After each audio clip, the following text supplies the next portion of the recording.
It's hard to imagine a case that is as fraught as this case. Not only do we have the spectre of an horrific murder, but we had this deeply political, angry, hostile politics going on between a family and the police force.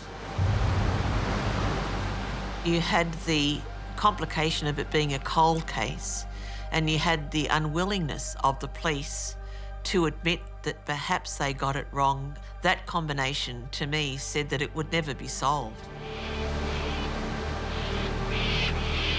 To see something like that turn around after 30 years and for there to actually be an arrest of a potential offender, it's one of the most extraordinary things I think that we've ever seen in the Australian legal and justice system. It's been a long time coming for Scott's family and for the rest of the gay community. He was everyone's idol. He was such a gentle, easy person to be around. Fortunately, the case attracted a lot of people who just wanted to help because they thought this was important.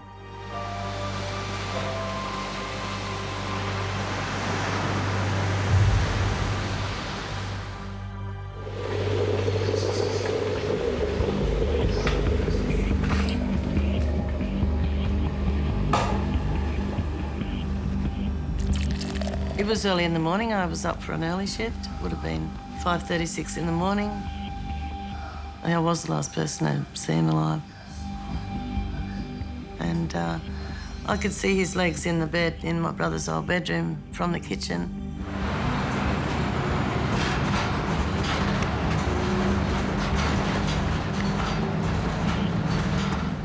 Somebody called him at around noon and said he sounded normal. And then we suspect, because there was a Sydney bus ticket found in his pocket, that he probably took a bus from Lane Cove to catch the ferry to Manly.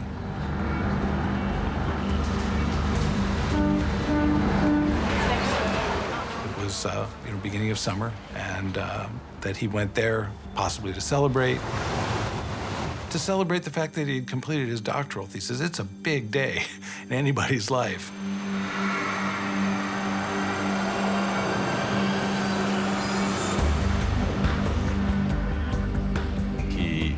Talked to his professor on the phone, and his professor said, "Hallelujah, you got it." I can understand the feeling of exhilaration and exhaustion. To my mind, Scott put his pencil down, said, I'm gonna see my professor next Tuesday. This is Thursday. I'm gonna take the weekend off.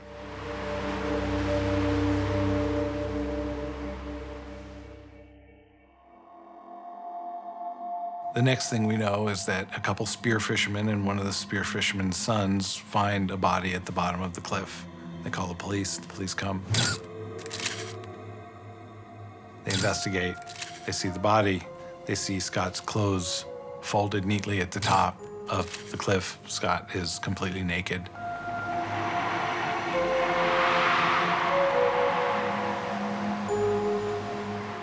I got a message that Scott's body had been found at the bottom of a cliff. I asked how it happened. And by the time I got here, about 36 hours later, the police had decided that it was a suicide. I was shocked. Absolutely shocked. We couldn't understand. I couldn't understand how that could have happened. He was happy, he was fine. I've now been a mental health nurse for 35 years. He showed none of the usual signs of wanting to take his life.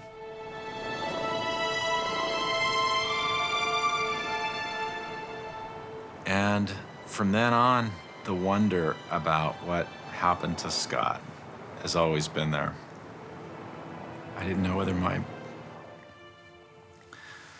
brother had chosen to leave us. I didn't know whether someone had pushed him. I didn't know whether he had slipped. I didn't know why we lost Scott.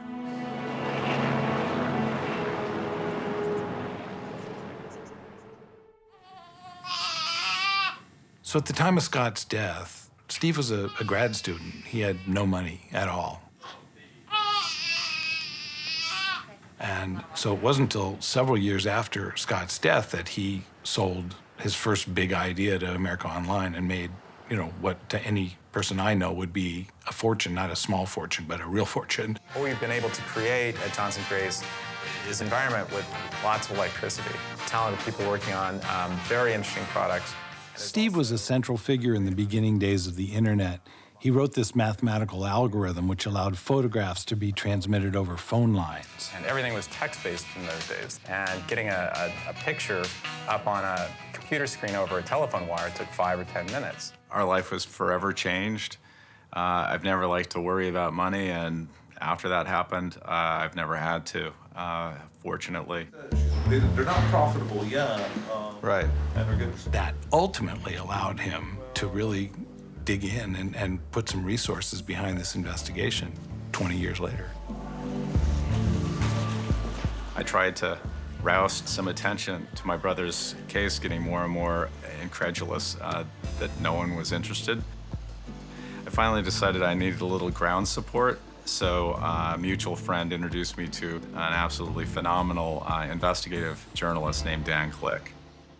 He had a great mind for a complex case. It's strange, but what about this case hasn't been strange? My proposal to Dan was, how'd you like to work for me getting this case investigated and finding my brother's killer? I said, listen, if I think that your brother killed himself, I'm going to tell you that. And the second thing I said was, if I think he was killed, I will investigate it as if it was my own brother that was killed.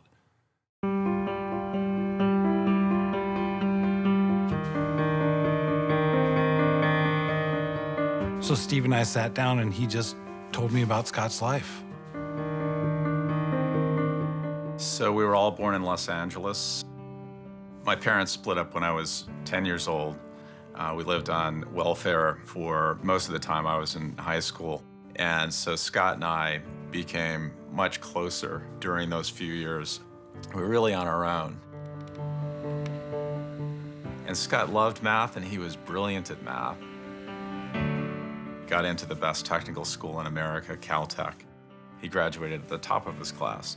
Then we all knew that Scott was capable of really changing the world, changing whatever field that he put his mind to. Keeping up with that same guy. One night, he was trying to tell me about a relationship that he had, and he said, "It's not a girl." I was shocked. I was shocked when this person that I felt like I knew better than anybody else and was closer to than anybody else, I didn't know this about him. I didn't know that he was gay.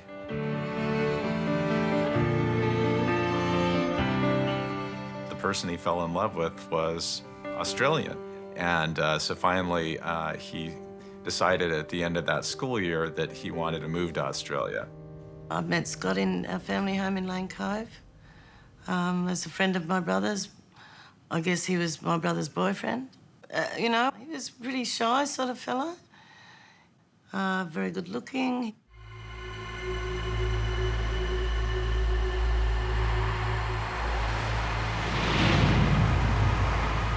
The next thing I heard, his body had been found dashed up on the rocks at Flying Fish Point in Sydney. It was clear when I got to the police station, the Manly police station, that the police already assumed it was a suicide. And I said, impossible. He'd just finished his PhD that he'd been working on for 5 years. The critical flaw in this case was day one, when they turned up and wrote this off as suicide with no consideration of any other cause of death. Scott died in December 1988. Homosexuality had only been decriminalised in 1984, so it's a very short time period in police terms. And so there would have been inevitably, as there was in society, a lot of prejudice in police. So it could have just been gay man, don't care, or gay man at a beat, care even less. And basically I got stonewalled, no answers. The coroners at the inquest in 1989, it seemed like it was just an open and shut case of suicide. During that inquest, it was asked at the time, was this a gay beat? Was this an area frequented by gay men? And the specific advice from the police force at the time was no, it wasn't frequented by gay men. Steve asked me if I'd be willing to come down to Sydney and just poke around. One of the first things I did was to meet with former Detective Sergeant Steve Page, who had been in charge of Operation Taradale that was looking into the gay clifftop murders at Bondi and Tamarama Beach and Marks Park, on the other side of the harbor from where Scott died. And these were at gay beats. These were places where gay men would meet to have sex. And this all happened right around the same time as Scott's death in 1988. In November 1989, a gay man, John Russell, had been thrown from a Bondi cliff, one of a series of murders in the area. Okay, go. Today, an unusual reenactment. Police using a dummy to help them work out, did he jump or was he pushed? When I heard about this case, the hairs on my neck stood up. What we had in Sydney back in the late 80s and early 90s was an epidemic of hate crime against gay men. There were many men who were killed for sport. It was just a blood sport. That was the beginning of a learning process for me. I naively felt I just needed to notify the police that there was another victim that they had missed. That turned out not to be as simple as that. We've got to have a look at what's been done and what should have been done. It became apparent there was a few blockers. I decided to assist Steve to structure an investigation to gather our own facts, to try and build a compelling case that this was foul play and it needed to be reviewed.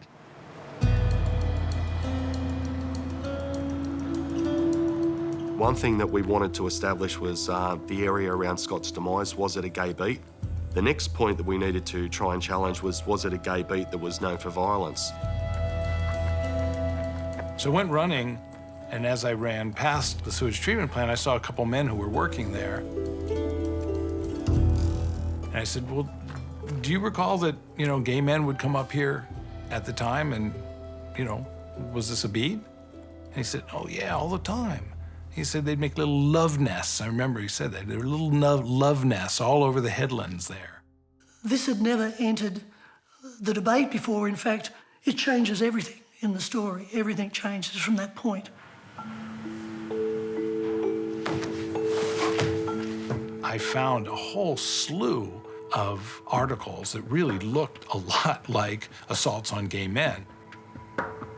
There were these roving gangs. They were young kids. Some were 15, 16, 17, early 20s. And they would meet up and it was sport for them to go out and bash poofters. Someone would be found dead at the bottom of a cliff. As far as the gay world knew, that was some poofter bashers had set upon someone and thrown him over the cliff. We put a report painstakingly together, knitting all these pieces of information together. And we sent it on to the coroner and the police department towards the end of 2007. And everything went silent.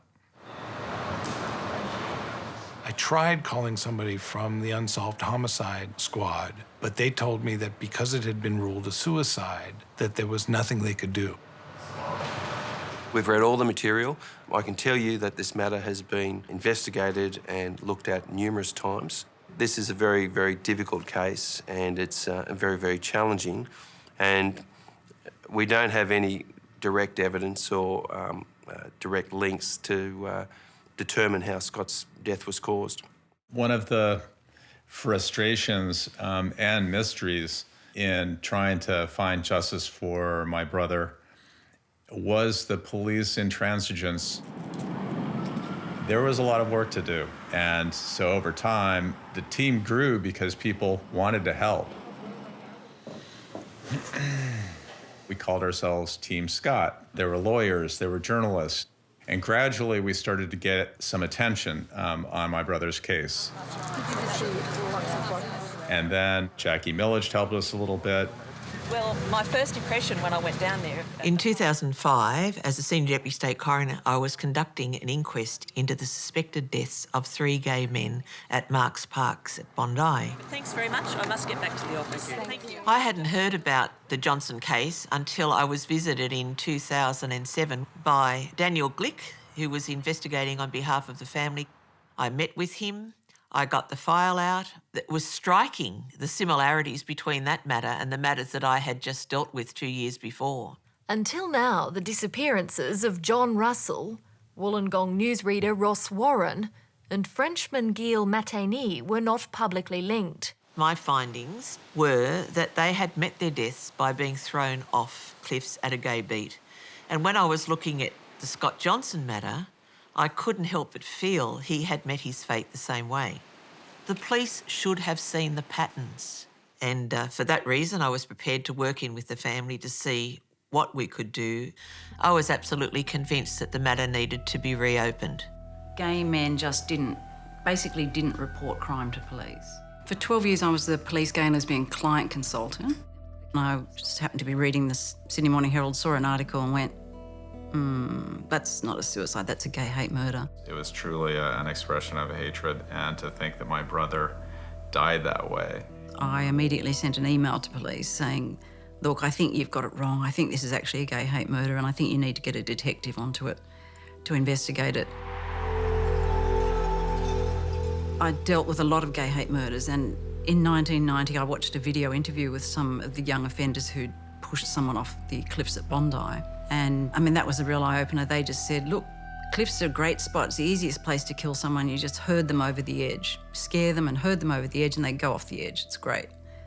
And so that to me went, wow, cliffs are a weapon.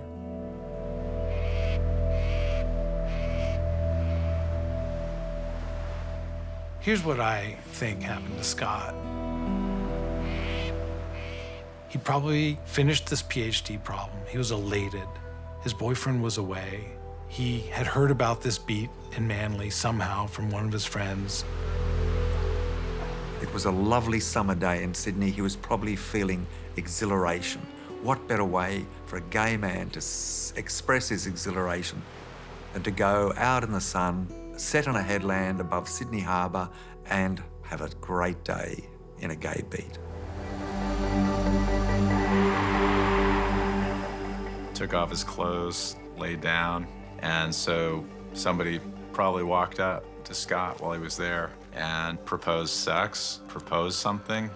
Scott got up and 2 others came from the bush. And who knows the terror he would have felt in those moments.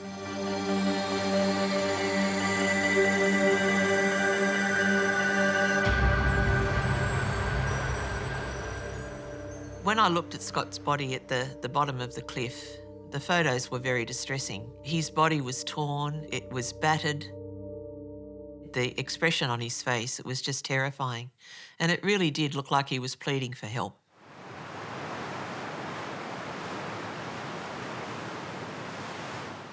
I don't think the death of Scott Johnson was suicide.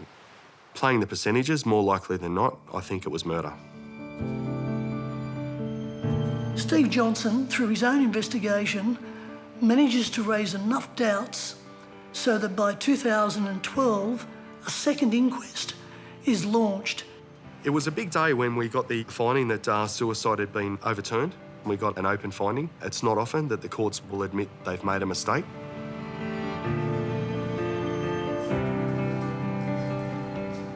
My team, who are a gang of friends now, group hugged in the court, lots of tears, and we went out to celebrate. So we do this for Scott and those victims, but I'd like to toast my brother. I wish he were here. Cheers. Cheers. Cheers. It was when Australian Story aired its episode about Scott in 2013 that the police finally took notice. So I don't think I pulled any punches right at the start. I said it was going to be tough. The police stood up and announced a $100,000 reward and the formation of a strike force to investigate his case. I thought that I was home free, that the police were finally going to do justice to my brother's case. Finally, a step towards justice. But after a few months of investigation, they came to me and said that they were done with the investigation and that no more could be done, and they were no closer to determining how Scott died than they started out with. The work got pretty intense. Some friends of mine in America who were lawyers joined me. By then, our team was 10 or 12 people in the United States and Australia. So there was, late night phone calls, a lot of emails. We would hungrily go through every document that was put forward by the police, looking for opportunity areas that, may have been overlooked. So I would read documents and come up with better ways of saying things that I thought were not going to inflame someone but would make them, want to join with you in the search for truth. One thing about Steve Johnson was that he's a businessman, a successful businessman. He knew how to network. He was tenacious, he was resilient, and whenever he got a knockback, he just kept on going. And by now, they'd accumulated a huge amount of intelligence, a portfolio of potential suspects of active gay bashing gangs, putting pressure on the police force to at last investigate the case. And that's where it sat until the coroner, Coroner Barnes, decided he'd have another inquest and air this more thoroughly. The New South Wales Coroner's Court has ordered an extraordinary third inquest into the death of Scott Johnson. So on the very day that the state coroner announces he's launching a third inquest, the head of the police investigation gives an extraordinary interview on the ABC's Late Line. There's still evidence and information that Scott may have suicided. The police attitude to the Johnson family was really dismissive. They didn't want to admit that there could have been a mistake earlier in the piece. Mr. Johnson always struck me as someone who was quite determined to have one outcome. And then, as the years went on, it became apparent that their dismissive attitude to the Johnson family turned into one of resentment. I saw a lot of what I would describe as kowtowing by the minister and his staffers to Steve Johnson in particular. I was amazed and incredulous. The feeling among the police was that this was a very wealthy American, very influential, and he was using his power somehow to sway a police minister, to put pressure on a police force, to give undue weight to this death as opposed to the hundreds of other unsolved homicides. Pamela Young, thank you very much for coming in. Thank you, Emma. After that interview, the lead investigator of Scott's case was removed by the case because the coroner requested that she be removed. I attended every day, every moment. The inquest heard plenty of evidence that there were attacks on gay men at the very spot where Scott died. The police seemed to be wedded to defending their original suicide theory. And we really had no idea what the coroner would conclude. I'm persuaded to the requisite standard that Scott Johnson died as a result of a gay hate attack.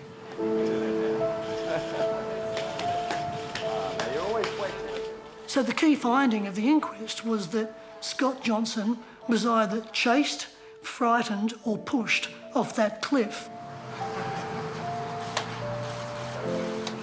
I was watching the reactions of police as they were leaving the court, and for some of them, you could see it was disbelief. I'm frustrated and dismayed that it took 12 years to finally get a ruling that Scott was killed. We all will go out and celebrate tonight. It's been many years working together on this.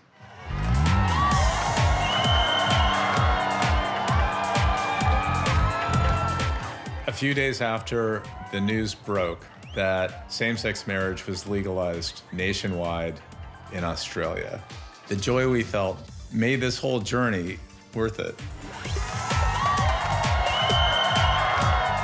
So much of what has kept us going in the last 10 years has been to push for a voice for the gay community. The murder of Scott Johnson in the 80s is really emblematic of other crimes that were occurring at that time towards gay men. It is obviously the most high-profile case, but it is one of many, unfortunately, that still remain unsolved. I got at least 10 emails from families who thought that this is probably what happened to their son or their brother. So many families must have gone home with nothing to do but deal with their grief, no answers and no justice. After years without a clear successor, the police force finally has a new chief.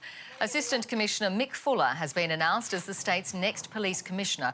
I very happily was contacted by the commissioner, Mick Fuller, and from then on, it was a complete turnaround by the police. The commissioner said, I believe Scott was killed, and I'm going to appoint a team to investigate it as a homicide. If you know who committed this crime, if you know who was at the scene at the time, there is $1 million on the table. The police commissioner kept in touch with Steve Johnson throughout this investigation. In his own words, the Johnson family deserved one last shot on this case. So during 2019, I had a few phone calls with the investigative team. I think every phone call ended with, don't get your hopes up. At the beginning of 2020, something changed. So I got a phone call from Detective Chief Inspector Yeomans, who indicated they were getting close, but they needed more from the community. And I offered to come back to Australia and double the reward. With a reward of up to $2 million on the table, I'm hoping that more people in the community come forward with information and that Scott finally gets justice.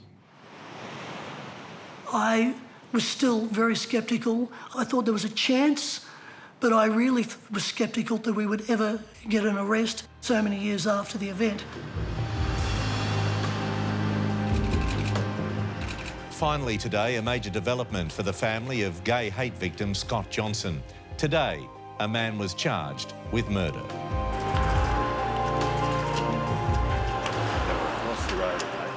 There's no way to describe what that felt like. After 31 and a half years, they've apprehended the person they believe killed my brother in the midst of a lockdown pandemic. And finally, I'm going to have some answers. It's been a very personal journey for me, of course. Scott and I were very close. He was my best friend, and he really needed me to do this.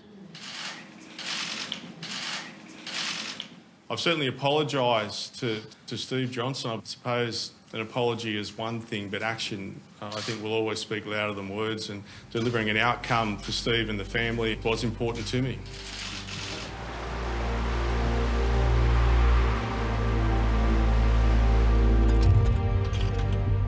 We've had this ridiculously slow march to justice in this particular case. Surely if police had put more gay bashers away at the time, a culture of gay bashing would not have persisted. We might have stopped some of these guys before they did more damage. Yeah, good, Paddy.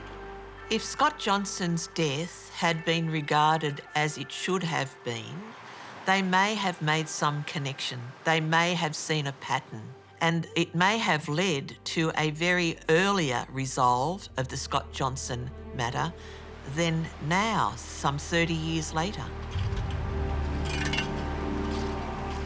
One of the things I'm really hoping for is that this opens the door to some of the other men who have yet to receive justice. I can't imagine that all or most of them will be solved, but the police should pay attention to all of them.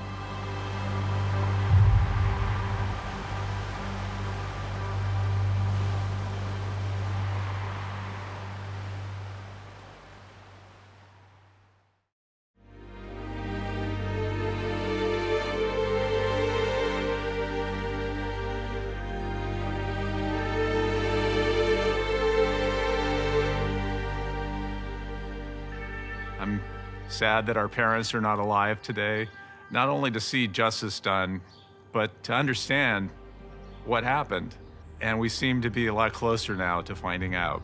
So again, on behalf of my family, I want to thank everybody who's worked so hard over the years to bring this great news today, particularly at a time during this pandemic when we all need to know that every single life matters. Thank you.